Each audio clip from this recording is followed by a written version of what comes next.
L'hiver approche, on le sait, c'est l'occasion peut-être d'aller à la montagne pour la première fois et faire des randonnées.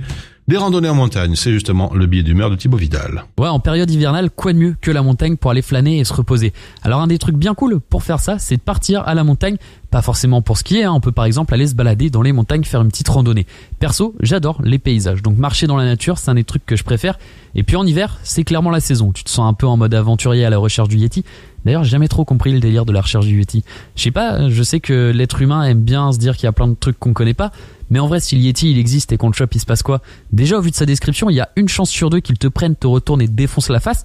Et perso, moi, j'ai pas forcément envie de le voir. Déjà, un chat me fait peur. Alors, tu crois qu'une bête d'1m50, 2 mètres, j'ai envie d'être à ses côtés, boire une tisane et parler du beau temps?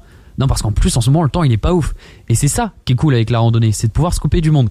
Bon, il y en a d'autres qui le font en votant par exemple Trump ou Bolsonaro. Alors c'est peut-être plus cool de vivre sous la présidence d'un conservateur avec des idées bien à l'ancienne et moins long en termes de plaisir au quotidien. Se couper du monde, parfois ça fait du bien.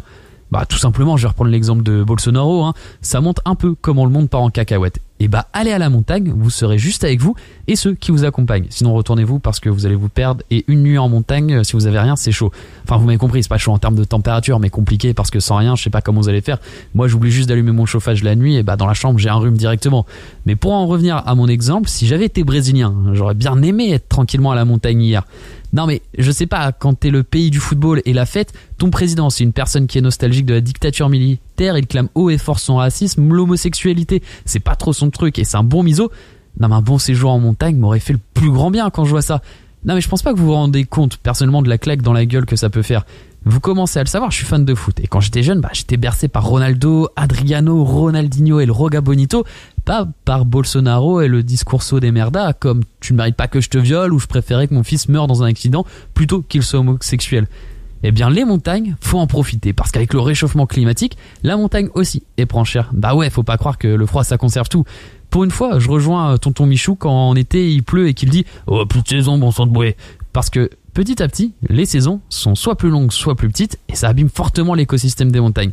À cause du problème climatique, les roches des montagnes s'abîment et s'émiettent, ce qui abîme évidemment le paysage. Parce que les températures, elles sont en train de détruire le permafrost, qui est en fait un sol ou une roche dont la température se maintient en dessous de 0 degré sur de très longues périodes et qui permet tout simplement de maintenir un peu tout ça. Sauf que depuis 15-20 ans, tout ça est en train de se réchauffer et forcément c'est la montagne qui subit les conséquences. Certains experts même déclarent que les glaciers avec une altitude inférieure à 3500 mètres vont tout simplement disparaître petit à petit d'ici 2100.